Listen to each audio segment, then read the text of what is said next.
பரிசுத்த இயேசுவின் நாமத்தில் அக்கினி கிருபை ஊழியங்கள் சார்பாக உங்கள் அனைவரையும் வாழ்த்தி வரவேற்பதில் மிக்க மகிழ்ச்சி அடைகின்றேன். நாம் கடந்த வாரம் இயேசுனுடைய கர்த்தத்துவத்தை தியானித்தோம். அதாவது இயேசு பிறந்தார், மரண இருளில் உள்ள மக்களுக்கு அவர் வெளிச்சமாக பிறந்தார். மரண இருள் தவித்து கொண்டிருந்த மக்களை அவர் இருளிலிருந்து, மரணத்திலிருந்து மீட்டு வெளிச்சத்திற்கு, மகிழ்ச்சிக்கு, சந்தோஷத்திற்கு வழிவகுக்கிற காரியங்களை செய்தார். இதுதான் அவருடைய கர்த்தத்துவம். இதைத்தான் கடந்த வாரம் நாம் தியானித்தோம். நியாய பிரமாணத்தை முழுமை பெறும் விதமாக,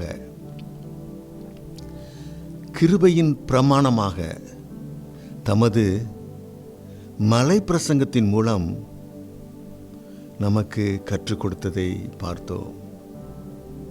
அவர் கட்டளைப்படி நடக்கும் வழிகளை, சுலபமான வழிகளை அவர் தந்து கொண்டிருப்பதை தியானித்தோம்.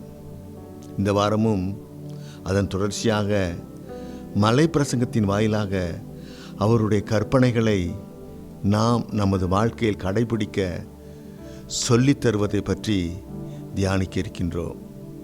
இயேசு தனது மலை பிரசங்கத்தில் தனது கொள்கைகளை, தேவன் அவளுக்கு இட்ட கட்டளைகளை, தேவன் பூமியை எப்படி மாற்ற வேண்டும் என்று அவரிடம் சொன்ன காரியங்களை சொல்லுகிறார்.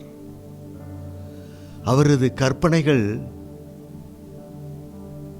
ஆவியில் எளிமை,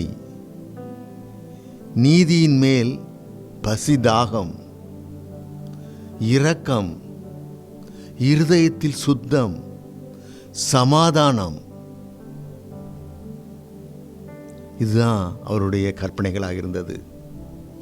இதைத்தான் மலை பிரசங்கத்தில் அவர் போதிக்கின்றார்.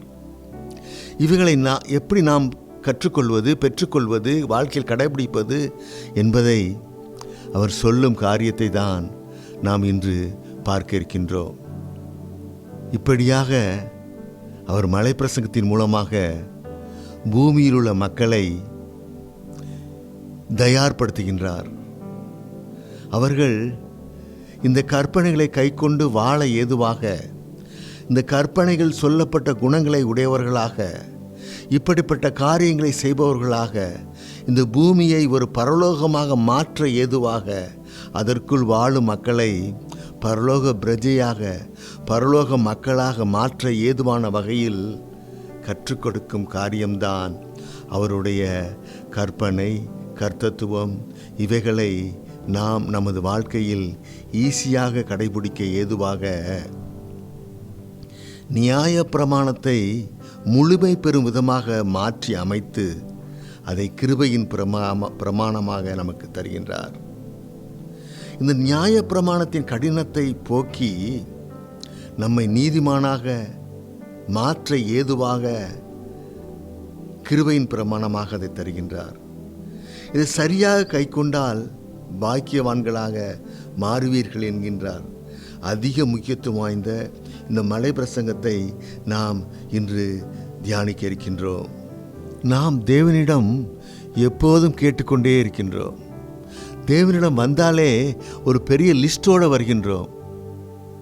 ஜெப குறிப்புகள், என்னென்ன தேவைகள் என்று அடங்கிய விவர பட்டியலோடு வருகின்றோம்.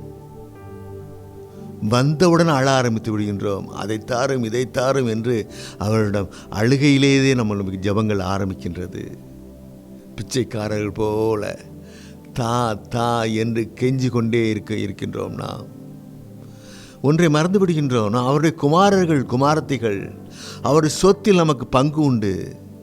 அவருடன் இருந்து இந்த உலகை 1000 ஆண்டு காலம் ஆட்சி செய்ய போகின்றோம் என்பதை நாம் அறியாமல் தவித்து அவரிடம் ஒன்றுக்கத்த காரியங்களை நாம் பிச்சைக்காரன் போல வெறும் சோற்றுக்காகவும் குழம்புக்காகவும், அதாவது வீட்டுக்காகவும் வேலைக்காகவும் கல்யாணத்திற்காகவும் அனைவருக்கு மத்தியில் பரிதாபமாக கெஞ்சி கேட்டுக்கொண்டே இருக்கிறோம். அவர் சொல்கிறார், எல்லாம் உனக்கு கூட கொடுக்கப்படும் என்கின்றார். நம்ம சேர் டேபிள் போட்டு அமர்த்தி சாப்பிட வைப்பேங்கிறார் அவர். ஆனால் நாம் பிச்சைக்காரர்கள் போல பாத்திரத்தை நீட்டிக்கொண்டே ஐயா சோறு சோறு என்று கத்தி கதறி பரிதாபமாக காணப்பட்டு கொண்டிருக்கின்றோம். நாம் மாற வேண்டும். அதற்கு உட்கார வைத்து சாப்பாடு கொடுக்க ஏதுவாக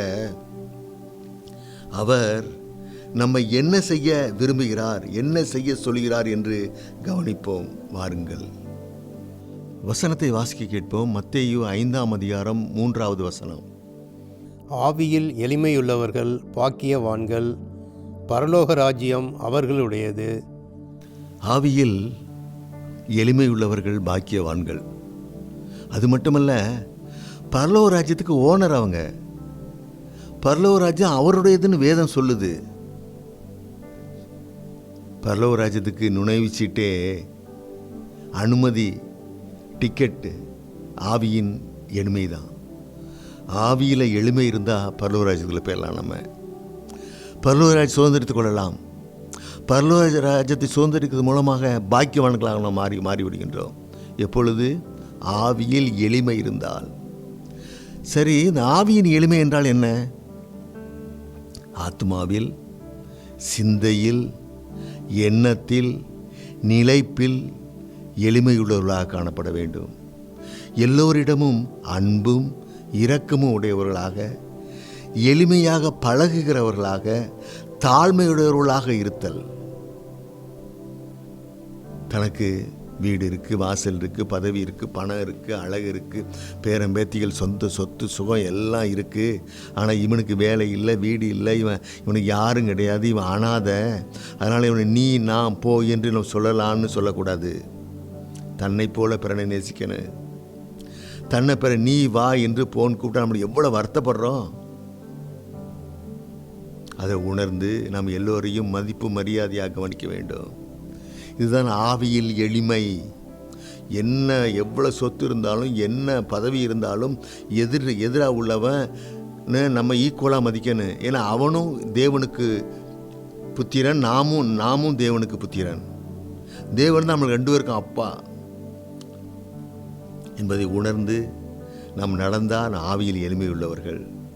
நம்ம அன்றாட வாழ்க்கை தேவைக்கு இந்த பொருள் தான் வேணும், இந்த சாப்பாடு தான் சாப்பிடுவேன், இந்த ட்ரெஸ்ஸை தான் போடுவேன், இந்த வகையான பேண்ட்டை தான் நான் போடுவேன், இப்படி ஏசியில் தான் நான் இருப்பேன் சொல்லக்கூடாது. இருக்கிறத, கிடைக்கிறத அனுபவிக்கணும், திருப்தியாக அனுபவிக்கணும். அதுதான் எளிமையான வாழ்க்கை. தேவன் ஆர்ப்பாட்டமான ஆடம்பரமான வாழ்க்கையை வாழ சொல்லலை, எளிமையான வாழ்க்கையை வாழ சொல்கிறார் தேவன். நமது பழக்க வழக்கத்தில் பணக்காரனை பார்த்தா நம்மளை அறியாமலே எந்திரிச்சு வணக்கம் போட்டு உட்கார சொல்லி என்னெல்லாமோ பண்ணிடுறான். அவனுக்கு ஏழையை பார்த்தா அவனை கண்டுக்கவே மாட்டோம். அவன் வந்து நம்ம கெஞ்சி ஐயா ஐயான்னு கொண்டா சரி உட்காரு அப்படிங்கிறோம். நம்ம அவனை தேவன் பார்த்துட்டு இருப்பார். இது ஆவியின் எளிமை இல்லை. இப்படி பண்ண நம்ம பரலோகராஜன் நம்மளுக்கு கிடையாது.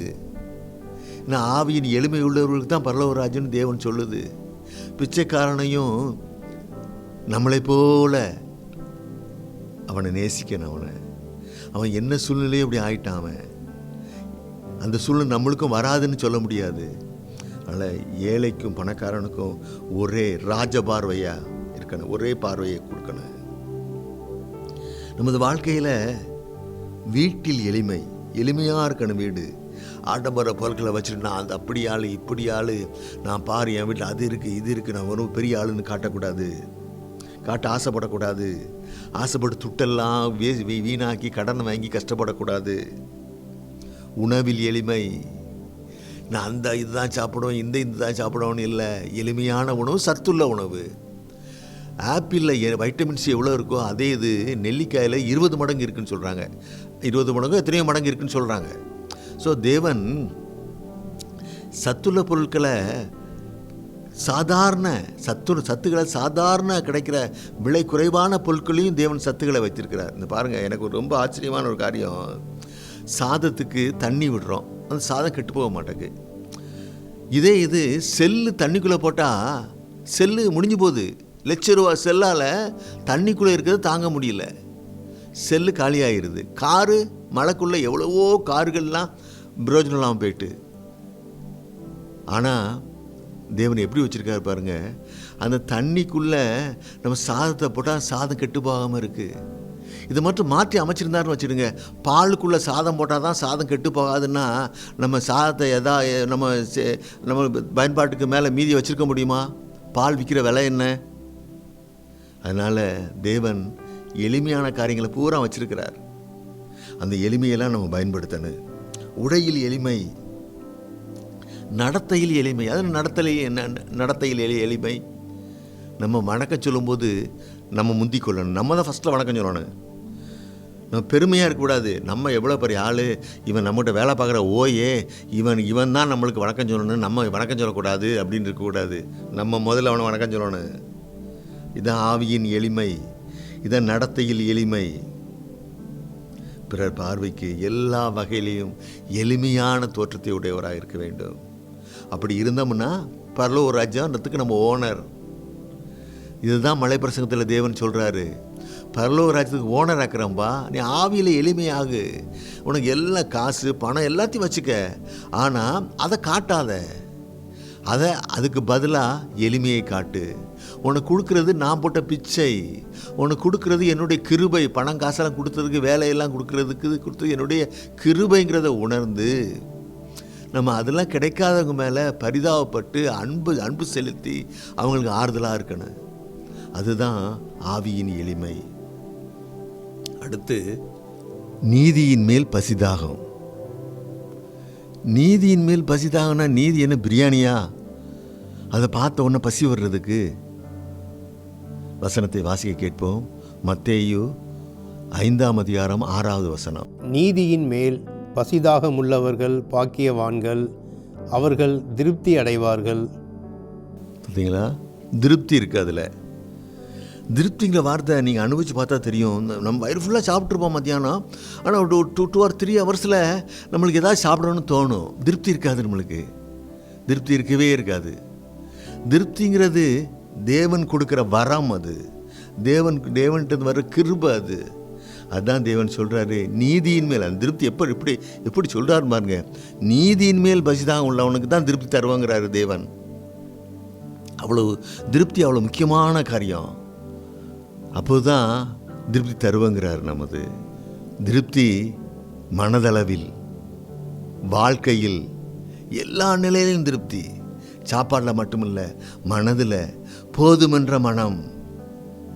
வாழ்க்கையில் நம்மளுக்கு கொடுக்கப்பட்ட ஆசீர்வாதங்களில், நம்மளது மனைவி, மக்கள், பிள்ளைங்க, பேரம்பேத்திகளில், எல்லா நிலையிலும், சுற்று வட்டாரத்தில் எல்லா நிலையிலும் திருப்தி தருவங்கிறார். எப்போ?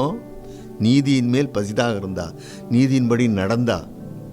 அது மட்டுமல்ல, பாக்கியவான்களாக இருப்பீங்கிறாரு. வாழ்க்கையில் ஒவ்வொரு நிலையிலும் பாக்கியவான்கள். பாக்கியம்னா அது ஒரு விலை மதிக்க முடியாத ஒரு பதவி. அது பாக்கியவான். அவனுக்கு மற்றவங்களை எல்லாற்றையும் விட அவனுக்கு சிறப்பான மகிழ்ச்சியும் சிறப்பான மதிப்பும் அவனுக்கு இருக்கும். அவன்தான் பாக்கியவான். சாப்பாடும் தண்ணீரும் இல்லாமல் எப்படி இருக்க முடியாதோ, அதே போல் நீதியின்படி செயல்படாமல் இருக்க முடியாதவர்களாக நாம் இருக்க வேண்டும். அதுவும் தேவ நீதியின்படி நாம் நடக்க முயற்சிக்க வேண்டும். தேவ நீதினா என்ன? கொலைகாரர்களை மன்னிக்கணும். அட்லீஸ்ட் நம்ம வேலை ஸ்தலத்தில் உள்ளவர்கள், சொந்தக்காரங்க, வீட்டுக்கு அருகில் உள்ளவங்க என்ன தவறு செய்தாலும், என்ன குறை பேசினாலும், என்ன குற்றப்படுத்தினாலும், என்ன சண்டை போட்டாலும் நாம் மழுங்கி போய் அவரிடம் பேச வேண்டும். அவர்கள் பேசாமல் இருந்தாலும் மறுட்ருப்பும் மழுங்கி போய் நாம் அவர்கிட்ட பேச வேண்டும். என்னுடைய மருமகளுக்கு வளைகாப்பு நடத்தினேன். அதுக்கு 1 வருஷத்துக்கு முன்னாடி தான் கல்யாணம் பண்ணேன் என் மகனுக்கு. அப்போது என் பக்கத்து வீட்டில் உள்ளவங்களுக்கு, சுற்றி வீட்டை உள்ளவங்களெல்லாம் இன்வைட் பண்ணணும்னு முடிவு எடுத்துட்டேன். ஆனால் கல்யாண காகிதம் வீட்டை உள்ளவங்களை சுற்றி எல்லாத்தையும் கொடுத்துட்டேன். ஆனால் ஒரு பக்கத்து வீட்டில் ஒரு அம்மா வரலை. அவங்க வீட்டில் 3 பேர் இருக்கிறாங்க. அந்த அம்மா வரலை. உடனே வளைகாப்புக்கு அழைக்கும் போது எல்லாத்தையும் கூப்பிடணும்னு நான் முடிவு எடுத்துட்டேன். அப்போது மனம் சொல்லுது, அந்த அம்மா கல்யாணத்துக்கு வரலையே, கல்யாணம் எப்படி நடந்துச்சுன்னு கூட ஒரு வார்த்தை கேட்கலையே, அவங்கள அழைக்க வேண்டாம் அப்படின்னு ஒரு மனம் சொல்லுது. சாத்தான் சொல்கிறான்.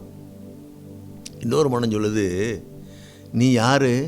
தேவனுடைய பிள்ளை, நீ மழுங்கி போய் அவங்க இதுக்கு வராமல் இருக்கட்டும், பிரச்சனை இல்லை, நம்ம பக்கம் திருப்தி, நம்ம சேஃபு, நம்ம கரெக்டாக இருந்துக்கிட்டோம், அதுவே நம்மளுக்கு மகிழ்ச்சி.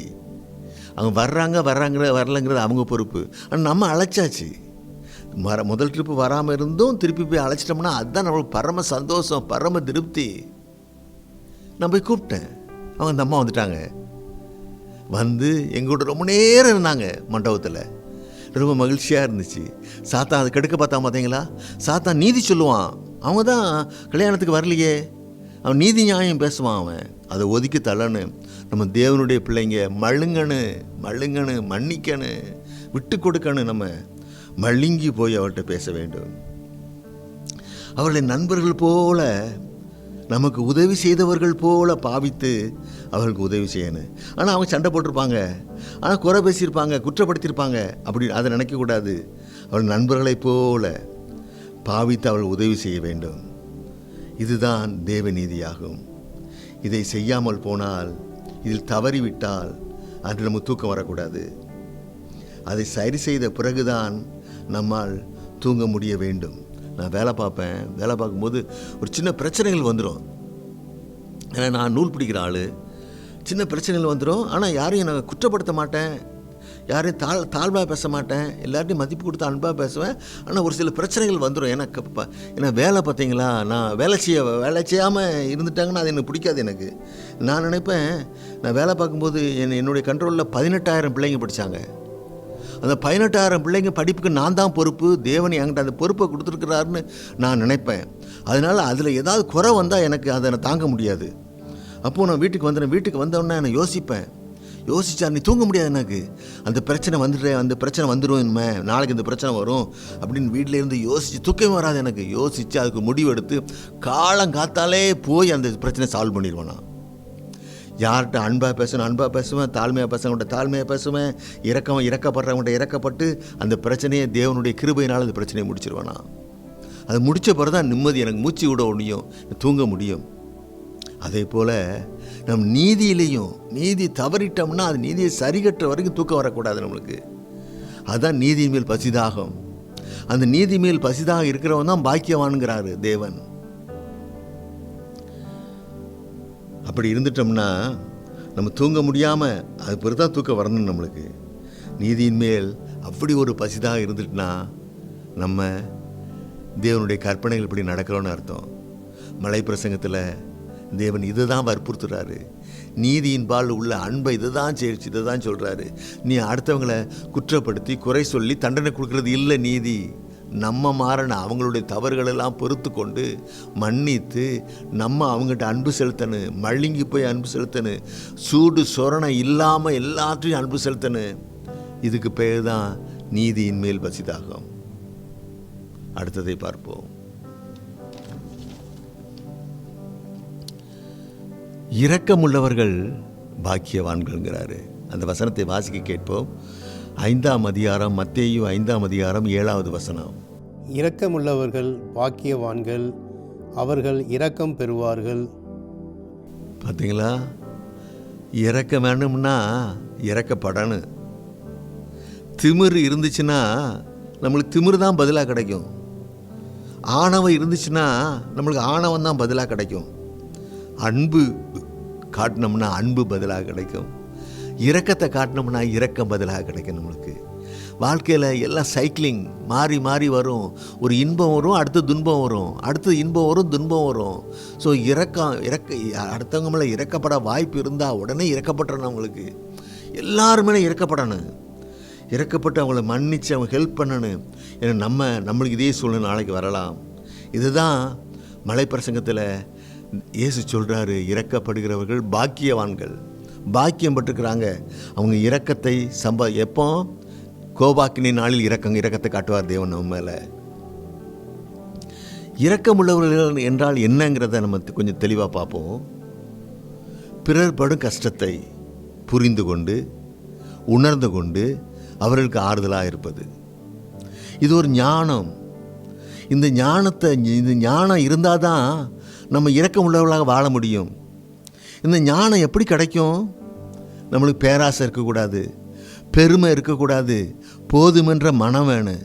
இந்த 3 இருந்தால் தான் இந்த ஞானத்தை நாம் சம்பாத்தியம் பண்ண முடியும். இந்த ஞானம் இருந்தால் தான் நம்ம இரக்கம் உள்ளவர்களாக வாழ முடியும். அப்போ தான் இரக்கத்தை பெற முடியும். நாம் இதுதான் நம்மளை பரலோக பிரஜையாக மாற்றும். இந்த கோபாக்கினி நாளில் இரக்கம் மேன்மை பாராட்டப்படும் வேதம் சொல்லுகிறது. நம்ம ரோட்டில் பார்க்கலாம், அதில் நம்ம வீட்டில் கூட வேலை செய்ய வருவாங்க, கொத்தனாரெலாம் வேலை செய்ய வருவாங்க. வெயிலில் மண்ணள்ளி சமந்துட்டு இருப்பாங்க. அவன் ஸ்லோவாக சமைப்பான், உட்காந்துட்டு ஒரு பீடியை குடிப்பான், சாரத்தை கட்டுவான். நம்மளுக்கு எரிச்சலாக இருக்கும். நம்ம உடனே போய் விரைவாச்சோம்னா அதட்டுவோம். நம்ம அதட்டி அவனை வேலை வாங்குவோம். சரி, வேலை வாங்குறது தவறு இல்லை, இருந்தாலும் மனநோகாமல். ஏன்னா அவன் பண்ண தப்புக்கு தான் அவன் மண்ணள்ளி சமைக்கிறான். சின்ன வயசில் படிச்சிருக்க மாட்டான். எல்லாருக்கும் தேவன் சந்தர்ப்பத்தை கொடுப்பார், முன்னேற்ற சந்தர்ப்பத்தை கொடுப்பார். நான் அதில் உறுதியாக சொல்கிறேன் அவங்களுக்கு. எல்லாருக்கும் அந்த சந்தர்ப்பத்தை பயன்படுத்திக்கிடணும். அந்த சந்தர்ப்பத்தை பயன்படுத்தி முன்னேறிடணும். எல்லாம் அந்த சந்தர்ப்பத்தை தவற விட்டுட்டோம்னா கஷ்டம்தான். அப்படி தவற விட்டவன் தான் அவன். சின்ன வயசில் படிக்காமல் பெரிய பிள்ளையாக வர வாய்ப்புகளை தவற விட்டுக்கிட்டு, பெற்றோர் பேச்சை கேட்காம, முதல்ல வேலை பார்த்த முதலாளிகிட்ட கெட்ட பேர் வாங்கி அந்த சாத்தானுடைய குணங்களை உடையவளாக இருக்கிறதுனால தான் இப்போ மண்ணள்ளி சமந்துட்டு இருக்கான். இருந்தாலும் நாம் அவனுடைய இரக்கம் காட்டணும். ஏன்னா கஷ்டமான நம்மளால் செய்ய முடியாத காரியத்தை அவன் செஞ்சிட்ருக்கிறான். அவனுடைய இரக்கம் காட்டணும். அவனை ஏசி பேசி அவன்கிட்ட நம்ம வேலை வாங்க முயற்சி பண்ணலாம். நம்ம துட்டு கொடுக்குறோம். இருந்தாலும் தேவன் எப்படி ஆசீர்வதிக்கிறாராம், சந்ததிகளையும் ஆசீர்வதிக்கிறார். நம்ம செய்கிற புண்ணியத்துக்கு நம்ம சந்ததிகளை ஆசீர்வதிக்கிறாராம். அதே போல் எப்படி தண்டிக்கிறாராம் தெரியுமா? நம்ம செய்கிற பாவத்துக்கு நம்ம சந்ததிகளையும் தண்டிக்கிறாராம். அந்த மண்ணள்ளி சமைக்கிறவன் நம்மளை பற்றி ஒரு குற்றச்சாட்டு பண்ணிட்டாலே போதும், அந்த குற்றச்சாட்டு நிற்கும் தேவன் முன்னாடி. கோபாக்னி நாளில் அது பேசும். நம்ம சந்ததியில் யாராவது ஒரு ஆள் அந்த மண்ணள்ளி சமைக்கிற வேலைக்கு வந்துடுவான். நம்ம ஜாக்கிரதையாக இருக்கணும். நம்மளுக்கு கொஞ்சம் காசு பணம் அதிகமாக செலவானாலும் பரவாயில்ல, நம்ம மனநோகாமல் அவங்ககிட்ட நாசுக்காக வேலை வாங்க முயற்சி பண்ணிடணும். அடுத்து பாருங்கள், ரோட்டில் அழுக்கு சட்டை போட்டிருப்பான், தாடி வளர்த்துருப்பான், தலையில் எண்ணெய் இருக்காது, பசியில் இருப்பான், மனநல சரியில்லாமல் இருப்பான், ரோட்டு ஓரத்தில் தானே பேசிட்டு போயிட்டே இருப்பான். என்ன, அவனுக்கு ஒரு அப்பா இருந்திருப்பாங்க, ஒரு அம்மா இருந்திருப்பாங்க, என் மனைவி பிள்ளைகள் கூட இருந்திருப்பாங்க, ஒரு அக்கா இருந்திருப்பாங்க, அவன் ஒரு வீட்டில் பிறந்திருப்பான், அவனுக்கு ஒரு ஊர் இருந்திருக்கும். அவங்கெல்லாம் பார்த்தா அவனை பார்த்தா எவ்வளோ வருத்தப்படுவாங்கல்ல. சார், நாம் அவனுக்கு உதவி செய்ய முடியாட்டாலும் அவனுக்காக ஒரு சின்ன ஜெபம், இயேசுவை ரத்தத்தை தெளித்து, இயேசுவே இவனை சுயநலவை ஏற்படுத்தும்பா, இவனை ஊரில் கொண்டு சேர்த்துரும்பா, இவங்க பெற்றோர்கிட்ட கொண்டு போய் சேர்த்துரும்பா இவனை அப்படின்னு சின்ன ஜெபம் பண்ணிட்டோம்னா நம்ம இரக்கமுள்ளவர்கள் ஆயிடுவோம். இது இரக்கத்தை வெளிப்படுத்துறதுக்கு ரொம்ப முக்கியமான காரியம். அதை விட முக்கியமானது முடியாதவங்க, வயதானவங்க, பெற்றோர்கள், பெரியவர்களுக்கு மனப்பூர்வமாக வெட்கப்படாமல் உதவி செய்யணும். ரோட்டில் ஒரு தள்ளாடிட்டு ஒரு ஆளுக்கு ரோட்டை கிராஸ் பண்ண தயங்குறாருன்னா நம்ம வெட்கப்படாமல் அவரோட கம்பை பிடிச்சிட்டு ரோட்டை கடத்தி விடணும். சிலவங்க வெட்கப்படுவாங்க, வெட்கத்தை செய்ய ஆசை இருக்கும், ஆனால் எல்லோரும் நம்மளை பார்ப்பாங்களே இப்படி செய்கிறதுனாலும் சொல்லி வெட்கப்படாமல் அதை நம்ம செஞ்சுட்டோன்னு வச்சுக்கிடுங்க. நம்ம இரக்கமுள்ளவர்கள். ஏன்னா அந்த கஷ்டப்படுறவனு தேவனுடைய குமாரன், அந்த கஷ்டப்படுறவனு ஒரு ஆத்மா, அந்த கஷ்டப்படுறவனு தேவனுக்கு ஒரு பிள்ளை. நம்மளும் பிள்ளை, அவனும் பிள்ளை தேவனுக்கு. ஸோ அதனால் நம்ம அவனுக்கு உதவி செய்ய வேண்டியது ரொம்ப அவசியமாகிடுது. எல்லாவற்றுக்கும் மேலே இயேசு நம்ம மீது இறக்கப்பட்டு நம்ம தவறையெல்லாம் பொறுத்து கொண்டு நம்ம நீதிமானாக மாற்ற தமது இரத்தத்தை எல்லாம் சிலுவையிலே சிந்தி நமது பாவத்தை சாபத்தை எல்லாம் கழுவினாரே. அதே போல் நாமும் பிறர் நமக்கு எதிராக செய்யும் தவறை பொறுத்து கொண்டு மன்னித்து அதற்கு பதிலாக அவர்களுக்கு நன்மை செய்ய முயற்சிக்க வேண்டும். இந்த பலன், இந்த திராணி, இந்த காரியங்கள் செய்ய ஜெபம் பண்ண வேண்டும். நம்ம பண்ணுற ஜெபமே இயேசுவே இரக்கத்தை தாரும்பா, நான் நீதியாக நடக்கணும்பா, இதுதான் ஜெப பாயிண்டாக இருக்கணும். அமெரிக்காவுக்கு ரஷ்யா ஜெபம் பண்ணுறதுலாம் இருக்கட்டும், அதை தூக்கி தள்ளி வச்சுருங்க. முதல்ல நாம் பரிசுத்தப்படணும், நம்ம பரிசுத்தத்துக்கு முதல்ல ஜெபம் பண்ணணும். இறக்கப்படும் இயேசுவே நான் இரக்கத்தை தாரும்பா, ஏழைகள் மேலே இரக்கத்தை தாரேன், நான் நீதியாக நடக்கணும், நீதி மேல் பசிதாக எனக்கு வேணும், நான் ஆவியில் எளிமையாக இருக்கணும்னு சொல்லி ஆண்டவர்கிட்ட ஜெபம் பண்ணணும், ஆண்டவர்கிட்ட ஞானத்தை கேட்கணும். இதுதான் நம்மளுடைய ப்ரேயர் பாயிண்ட், இதுதான் நம்மளுடைய ஜெபமாக இருக்கணும். இதுதான் தேவன் கிருபையின் பிரமாணங்கிறாரு. இவர்களே பாக்கியவான்கிறாரு. இதுதான் இயேசுவின் கர்த்தத்துவமாகுது. இதைத்தான் இயேசு நாம் செய்ய வேண்டியது என்று எதிர்பார்த்து காத்திருக்கின்றார். அப்படி செய்யாமல் போனால் பிறர் பார்வைக்கு உதவி செய்வது போல நாம் படங்காட்டினாலும், அதை செய்யாமல் போனாலும் நாம் இயேசுவை ஏமாத்துறோம். இயேசுவை ஏமாத்துறோம். நாம் இயேசுவை ஏமாற்றக்கூடாது, மகிழ்ச்சி படுத்த வேண்டும். அதற்கு நாம் இரக்கம் உள்ளவர்களாக இருக்க வேண்டும். அடுத்து இருதயத்தில் சுத்தத்தை பற்றி பேசுகிறார். வசனத்தை வாசி கேட்போம். 8வது வசனம். இருதயத்தில் சுத்தமுள்ளவர்கள் பாக்கியவான்கள், அவர்கள் தேவனை தரிசிப்பார்கள். சுத்தம் இருந்தால் தான் தேவனை தரிசிக்க முடியுங்குது வேதம். நம்ம எந்த சுத்தத்தை மெயின்டைன் பண்ணுறோம்? பவுட்ரு போடுறோம், சோப்பு போடுறோம், சென்ட் போடுறோம், ஷர்ட் அயன் பண்ணுறோம், துவைக்கிறோம், என்னென்ன காரியங்களாம் பண்ணி வெளி சுத்தத்தை மெயின்டைன் பண்ணுறோம். வெளியில் சிலவங்க பார்க்கலாம், வெளியில் அபிஷேகத்தில் நிரம்பி துள்ளி குதித்து வெளியில் தான் பரிசுத்தவாட்டி மாதிரி பரிசுத்தவான் மாதிரி காட்டிப்பாங்க. ஆனால் உள்ளுக்குள்ளே உள்ளவர் எப்படி இருக்காருன்னு யாருக்கு அவருக்கு தான் தெரியும். அது வெளியில் உள்ள பரிசுத்தங்கள், வெளியில் உள்ள காரியங்கள்லாம் ரொம்ப ஈஸியான காரியங்களாக இருக்குது. ஆனால் தேவன் என்ன சொல்கிறாரு? இதயத்தில் சுத்தங்கிறாரு. இதயத்தில் சுத்தம் உள்ளவங்க தான் நம்ம தேவனை தரிசிப்பார்கள், அவங்கள தான் நான் பார்ப்பேங்கிறாரு, அவங்க தான் என்னை பார்ப்பாங்கங்கிறாரு தேவன். அவங்க தான் தேவனுக்கு ஃப்ரெண்டாக முடியுங்கிறாரு. இதயத்தில் சுத்தம்னா என்ன? அதற்கு என்ன செண்டு போடலாமா, பவுடர் போடலாமா? இதயத்தை சுத்தப்படுத்துறது அசுத்தப்படுத்துறது ஒரே காரியம், பெருமை தான். பெருமை தான் இதயத்தை அசுத்தப்படுத்துறது, சுத்த குறைச்சலை ஏற்படுத்துறது. இந்த பெருமை தான் இதயத்தை அசுத்தப்படுத்தி நம்மளை இயேசுவை காண முடியாமல் ஆக்குது. இயேசுவை நம்ம தரிசிக்க முடியாமல் ஆக்குறது இந்த பெருமை தான். இந்த பெருமை தான் குறை சொல்ல வைக்கி. நாம் பெரிய ஆள், அவன் சின்ன ஆளுங்கிறதுக்காக தான் அடுத்தவனை பற்றி குறை சொல்கிறோம். கோட் சொல்ல வைக்குது. அடுத்தவனை பற்றி சொல்லி வச்சு ஏதாவது பண்ணி நம்ம பெரிய ஆளுன்னு காட்டிடானு.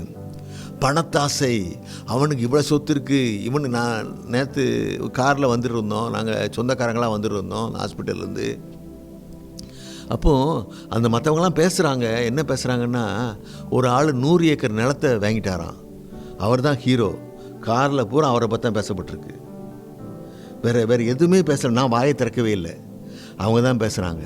ஏன்னா பணத்தாசை ஏற்படுத்தி விட்டுறாம அவங்கள பற்றி பெருமையாக பேசிக்கிட்டே இருந்தாங்க. அவங்க இச்சை, இழிவான காரியம். அடுத்து ரொம்ப இழிவான காரியம் இச்சை. சாத்தான் கொண்டு போட்டுருதான். இந்த இச்சையை கொண்டு போட்டு நம்மளை இதயத்தை அசுத்தப்படுத்தி நம்மளை சண்டை போட வைக்கிறான், மதிப்பை குறைக்க வைக்கிறான், போலீஸுக்கு போக வைக்கிறான், கோர்ட்டுக்கு போக வைக்கிறான், தண்டனைக்கு கூட கொடுக்க வைக்கிறான். இந்த இச்சைங்கிற உணர்வு வந்துட்டுனா உடனே நம்ம பரிசுத்த ஆவியானவர்கிட்ட, ஆவியானவரே அப்புறப்படுத்துவோம்ப்பா, இயேசுவை நாமத்தினாலே சாத்தானே, இந்த இச்சை கொண்டு ஆவியை கொண்டு சாத்தானே அப்பாலே போய் சாத்தானே உடனே ஜெபம் பண்ணிடணும். நம்ம இச்சையில் ரொம்ப நம்ம ஜாக்கிரதையாக இருக்கணும். அது நம்மளை கொடூரமான பாவத்தை செய்ய வச்சிரும். அது நம்ம இதயத்தை அசுத்தப்படுத்திடும். அடுத்து பொறாமை. அடுத்தவங்க முன்னேறிட்டான், பணக்காரன் ஆகிட்டான், அவனை பற்றி பொறாமை. அவன் கஷ்டப்பட்டு உழைச்சி பணக்காரன் ஆகிருப்பான். நம்ம வேலை நம்ம காரியங்களை பார்க்குறத விட்டுட்டு அவனை பார்த்து பொறாமப்பட்டு இதயத்தை அசுத்தப்படுத்திடுறது. அடுத்து பெருமை. ஏழையை பார்த்துக்கிட்டு அவனுக்கு ஒன்றும் இல்லை, அவன் அப்படி இருக்கான் இப்படி இருக்கான், கடை வாங்கிட்டாலே தான் அவனை பற்றி குறையா சொல்லி தன்னுடைய பெருமையை வெளியில் காட்டுறது. இது அசுத்தமாயிரும். ஆணவம், திமிர்.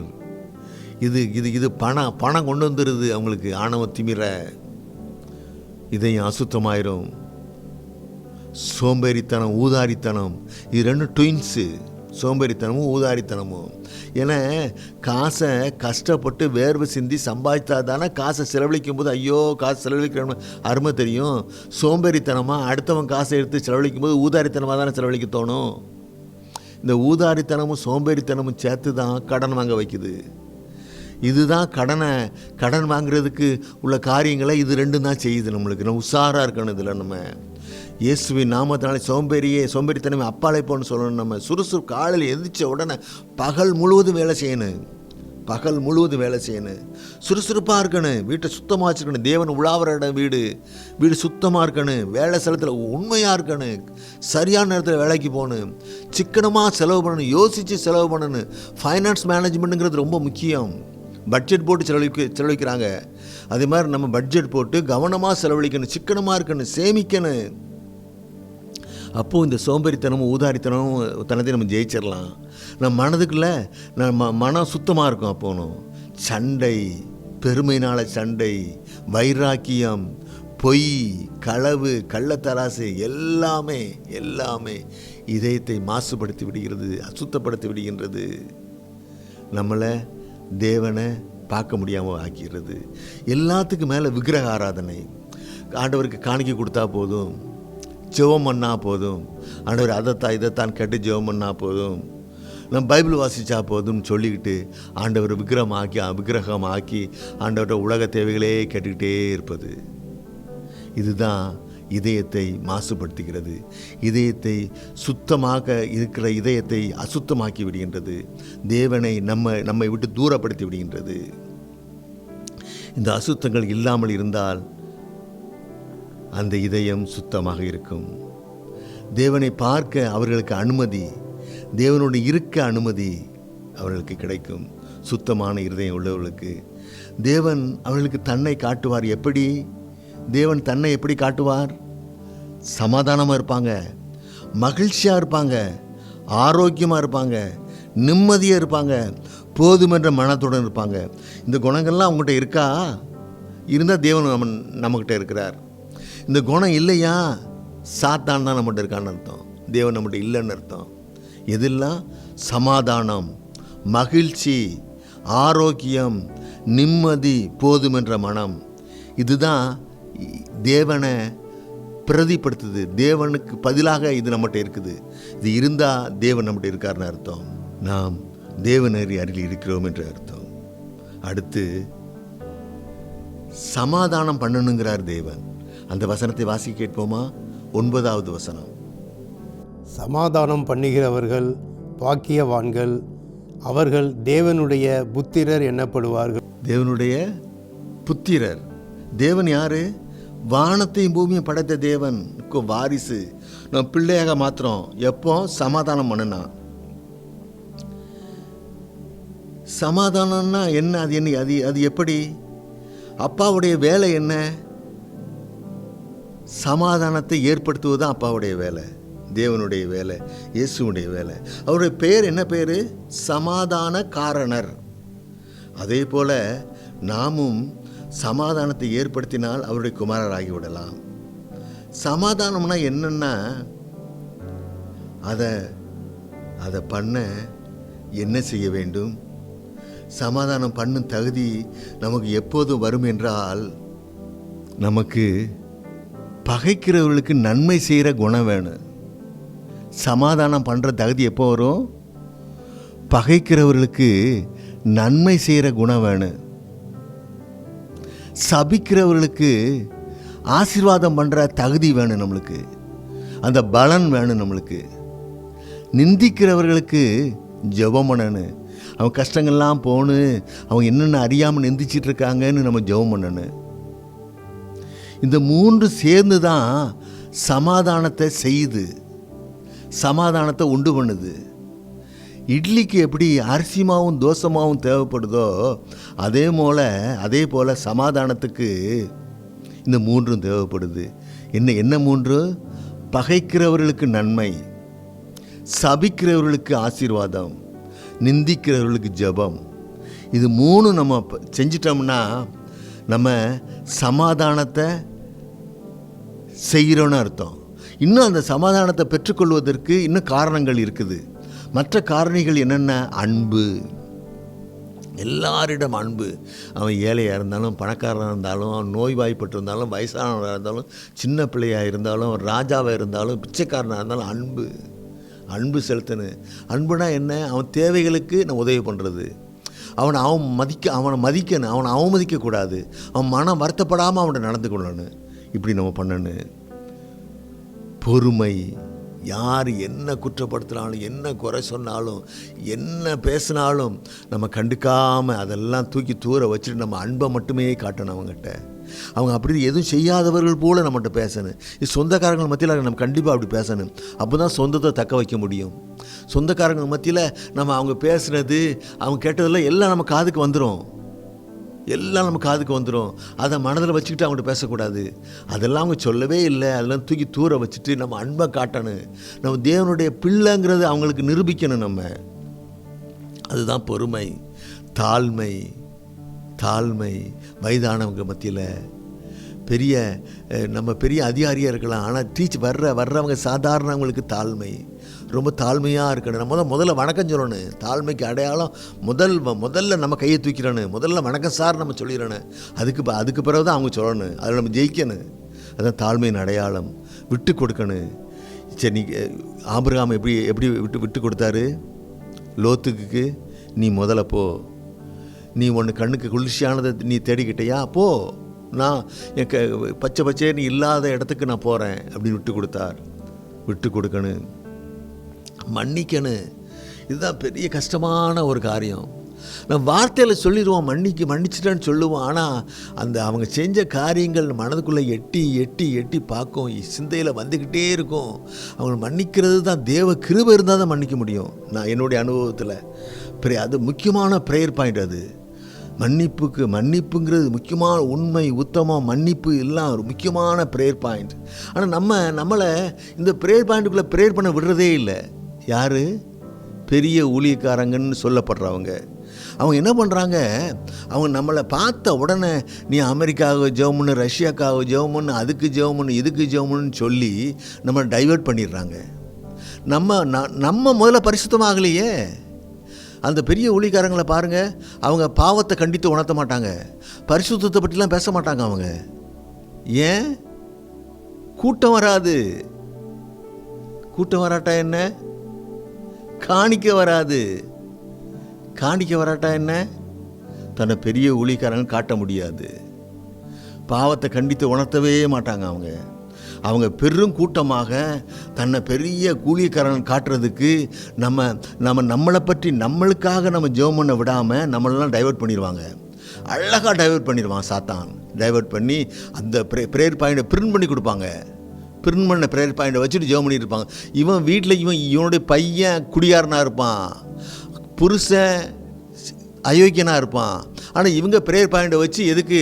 அமெரிக்காவில் பிரசிடெண்ட்டுக்காக ஜெபம் பண்ணிட்டு இருப்பாங்க. இவங்க சாத்தான் நல்ல ஈஸியாக வஞ்சித்து வச்சிடுறான் நம்மளை. நம்ம ஜாக்கிரதையாக இருக்கணும். நம்மளை ஜெபம் முதல்ல நமக்கு நம்ம முதல்ல பரிசுத்தமாகணும். பரிசுத்தம் நம்மளுக்கு முதல்ல மன்னிக்கணும் நம்ம அடுத்தவங்களை. இதுக்கு தான் முதல் ஜெபம். உண்மையும் உத்தமமாக நடக்கணும். நம்ம இதை நம்ம செஞ்சுட்டோன்னு வச்சுக்கிடுங்க, அடுத்து நம்ம இந்த மற்றவங்களுக்கு ஜெபம் பண்ணலாம். நம்முடைய நடத்தையே ஊழியமாக மாறிடும். நம்ம மன்னிக்கிற இருதயம், நம்மளுடைய உண்மை உத்தமமே எல்லாருக்கும் ஊழியத்தை செய்யும். அதுவே ஊழியத்தை செய்யும். அடுத்து ஞானம், அறிவு, விவேகம், இதெல்லாம் வேணும். எதுக்கு வேணும்? இதெல்லாம் இருந்தால் தான் சமாதானம் பண்ண முடியும். இதெல்லாம் இருந்தால் தான் சமாதானத்துக்கு காரணமாக இருப்போம். இதெல்லாம் இருந்தால் தான் நம்ம சண்டையை ஏற்படுத்தாமல் இருப்போம். ஏன்னா ஞானம், ஒருத்தரை பார்த்த உடனே ஆவியில் பகுத்து அறிகிற அறிவு வேணும், விவேகம் வேணும். எந்த நேரத்தில் எதை பேசணும்னு விவேகம் வேணும். இல்லை தேவன் தான் தருவார். தேவன்கிட்ட கேட்கணும். தினம் 5 நிமிஷம் இல்லை 7 நிமிஷம் ஒதுக்கிடுங்க. ஞானத்தை தாருன்னு கேட்டுக்கிட்டே இருங்க. அது காலை ஜெபத்தில் ஞானத்தை தந்துடுவார் தேவன். அந்த ஞானத்தை தாரும் கேட்க நம்மளுக்கு ஞானம் பெற்றுக்கொண்டே இருப்போம். நம்ம அறிவு, விவேகம், இதுதான் சமாதானத்தை பண்ண முடியும். அப்போதான் நம்ம இந்த வார்த்தை இதெல்லாம் நம்ம வந்துட்டு வச்சுக்கிடுங்க. நமது மூலம் சமாதானம் வெளிப்படும், சண்டை நிறுத்தப்படும், கோபம், குறை சொல்லுதல், ஆணவம், திமிர், வைராக்கியம் இல்லாமல் போகும். நமது இதயத்தில் இருக்கும் தேவ குணம் நமது வார்த்தைக்கு வல்லமையை கொடுக்கும். நம்ம வார்த்தை சக்தி வாய்ந்த வார்த்தையாக மாறும். எப்போ மாறும்? இருதயத்தில் இந்த குணங்கள்லாம் இருந்தால் வார்த்தை சக்தி வாய்ந்த வார்த்தையாக மாறும். அந்த வார்த்தைகள் சமாதானத்தை ஏற்படுத்தும், மகிழ்ச்சியை உண்டு பண்ணும். நாம் இயேசுவின் பிரதிநிதியாக இருந்து இயேசுவுக்காக அவர் விரும்பும் காரியத்தை அவர் சார்பாக நாம் செய்வோம். நாம் இருக்கும் இடத்தில் இன்பம் இருக்கும், மகிழ்ச்சி இருக்கும், சமாதானம் இருக்கும். இப்படி நாம் வாழணும், இப்படி இந்த பூமியை மாற்றணும், இந்த குணங்கள் நிறைந்த மக்களாக இந்த பூமியை மாற்றணும்னா இயேசு மலை பிரசங்கத்தில் சொல்லிட்டு இருக்கிறார். அதுதான் சொல்கிறார், நீதியின் நிமித்தம், இந்த நீதியின் நிமித்தமாக எல்லா காரியங்களும் செய்யுங்கன்னு சொல்கிறார் அவர். அடுத்து நீதியின் நிமித்தம் என்ன பண்ணுகிறோம் என்றதை வசனத்தை வாசிக்க கேட்போம். மத்தேயு 5ஆம் அதிகாரம் 10-11 வசனங்கள்.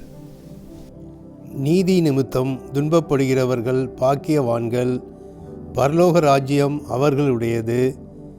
என் நிமித்தம் உங்களை நிந்தித்து துன்பப்படுத்தி பலவித தீமையான மொழிகளையும் உங்கள் பேரில் பொய்யாய் சொல்வார்களானால் பாக்கியவான்களாய் இருப்பீர்கள். துன்பப்படணுங்கிறாரு. நீதியாக நடக்கிறது ஒரு பக்கம், நீதியை நிமித்தம் துன்பப்படுறது ஒரு பக்கம். அப்படின்னா உச்சக்கட்ட நீதி, அந்த நீதி முக்கியமான நீதியாக இருக்கும், முக்கியமான காரியமாக இருக்கும். அதில் நம்ம நீதியாக இருக்கணும். அதிகாரம், துரைத்தனம், பணம், பதவி, செல்வாக்கு ஆகியவைகள் நீதியை தம்பக்கம் இழுக்கும், நீதியை வளைக்கும், புரட்டி போட முயற்சிக்கும், பொய்யாய் நீதிமானாக காட்ட முயற்சிக்கும்.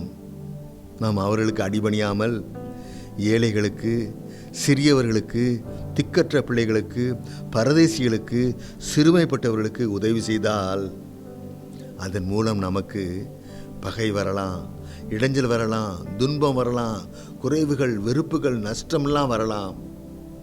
ஆனால் இதெல்லாம் உலகத்துக்குத்தான். ஆனால் தேவன் நம்மளை என்ன சொல்கிறாருன்னா, நீ பாக்கியவான்கிறாரு.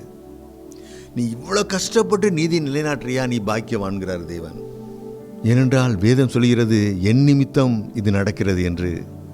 தேவனுக்காக நாம் துன்பப்படுவதால், நீதிக்காக நாம் துன்பப்படுவதால் நாம் பாக்கியவான் மட்டுமல்ல, அதற்காக நாம் என்ன செய்யலாம் இந்த வேதம் சொல்கிறது. வாசிக்க கேட்போம். 12வது வசனம். சந்தோஷப்பட்டு கலிகூறுங்கள், பரலோகத்தில் உங்கள் பலன் மிகுதியாயிருக்கும். போதும், சந்தோஷப்பட்டு கலிகூற சொல்லுது. பரலோகத்தில் நம்ம பலன் மிகுதியாக இருக்குமா? ஸோ பரலோகத்திலையும் காரியங்கள் நடக்க வேண்டி இருக்குது. இந்த பூமியில் மட்டும் வேலை இல்லை, பரலோகத்திலையும் நம்மளுக்கு வேலை இருக்குது. நம்ம தேவன் செயல்படுறவர். அவர் காரியங்களை செயல்படுத்திக்கிட்டே இருப்பவர். நம்மளை பரலோகத்தில் போய் உட்கார வைக்கல. பரலோகத்தில் பலன் மிகுதியாக இருக்குங்கிறாரு. அங்கேயும் நம்ம வேலை செய்ய போகிறோம், அங்கேயும் நீதியாக நடக்க போகிறோம், அங்கேயும் நம்ம காரியங்கள் இருக்குது அங்கே. அதனால் நம்ம தேவன் என்ன சொல்கிறாரு, நம்ம நீதியாக நடந்து உன் துன்பம் வருதா, நீ மகிழ்ச்சியாக இருங்கிறார். மகிழ்ந்து கலிகூறுங்கிறாரு. உனக்கு பலன் ரொம்ப இருக்குங்கிறார். ஏன்னா சாத்தான் முறியடிக்கப்படுகின்றான், அவன் தோற்று போகின்றான், அவன் ஓடி போகின்றான். நமக்கோ நித்திய ஜீவன் கிடைக்கின்றது. 1000 ஆண்டு காலம் அவருடன் நம்ம ஆட்சி செய்யவிருக்கின்றோம். ஆகவே நம் மகிழ்ந்து சந்தோஷப்படு அப்படிங்கிறாரு. நீதி நிமித்தம் துன்பம் வந்தால் வருத்தப்பட்டாலும் நீதியை விட்டு நம்ம தவறிடக்கூடாது. அதை நம்ம வாழ்க்கையில் நம்ம யோசித்து நம்மளை ஒன்றொன்றாக நம்ம கடைபிடிக்க வேண்டும் என்று தேவன் விரும்புகிறாரு. அதை தான் அவருடைய மலை பிரசங்கத்தில் உள்ள கற்பனைகளை மட்டும் நாம் பார்த்துருக்கோம். அடுத்த வாரம் மலை பிரசங்கத்தை நம்ம தொடர்ந்து நம்ம பார்க்க இருக்கின்றோம். இப்பொழுது பார்த்தது காரியங்கள். ஆவியின் எளிமையுள்ளவர்கள் பாக்கியவான்கள், நீதியின் மேல் பசிதாகம் உள்ளவர்கள் பாக்கியவான்கள், இரக்கம் செய்தால் இரக்கம் பெறுவீர்கள், இதயத்தில் சுத்தம் இருந்தால் தேவனை தரிசிப்பீர்கள், சமாதானம் பண்ணுகிறவர்கள் பாக்கியவான்கள். இதெல்லாம் பார்த்துருக்கோம். நம்ம ரொம்ப ஒவ்வொன்றை பற்றி ஒரு புத்தகம் எழுதலாம். விவரமானவங்க, அறிஞ்சவங்க, தெரிஞ்சவங்க, அவ்வளோ முக்கியமான பாயிண்ட்டு. ஆனால் இதெல்லாம் தேவன் நம்மளுக்கு தருவார். நம்ம ப்ரேயர் பாயிண்டில் வச்சு அவர்கிட்ட கேட்டால் இதெல்லாம் தருவார். இயேசுவே, எனக்கு ஆவியினை எளிமை தாருமான்னு கேட்கணும் அவர்கிட்ட. நான் இரக்கத்தை கற்றுத்தாரும்பா, என் இதயம் சுத்தமாக இருக்கணும்பா, நான் எல்லாருக்கும் சமாதானத்தை ஏற்படுத்தணும்பா, சண்டை இழுத்து விடக்கூடாதுப்பா, கோல் சொல்லக்கூடாதுப்பா, குறை சொல்லக்கூடாதுப்பா, எல்லாத்துலேயும் இரக்கமாக இருக்கணும்பா, ஏழைகள்கிட்ட இரக்கமாக இருக்கணும்பான்னு நம்ம ஜெபம் பண்ணணும். நம்ம இப்படி தினம் ஜெபம் பண்ணணும்னு வச்சுக்கிடுங்க, தேவன் நம்மளுக்கு தந்துடுவார். நம்ம இதை பெற்றுக்கொள்ளலாம்.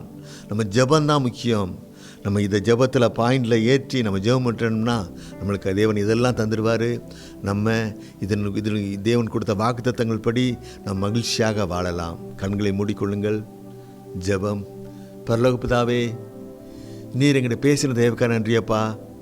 நீர் சொன்ன ப்ரேயர் பாயிண்டெல்லாம் நாங்கள் தொடர்ந்து உங்கள்கிட்ட ஜெபம் பண்ணணும்பா. காலையிலே ஜெபம் பண்ணணும்பா. இந்த வார்த்தைகள்லாம் எங்கள் இதயத்தில் பதியணும்பா. இந்த வார்த்தைகள் முக்கியமான வார்த்தைகளாக நாங்கள் உணரணும்பா.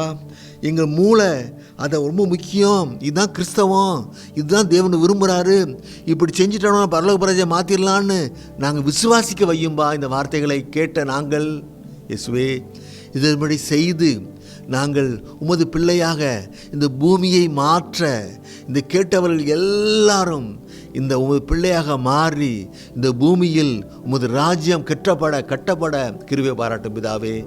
இயேசுவின் நாமத்தில் ஜெபங்கள் நல்ல பிதாவே. ஆமேன்.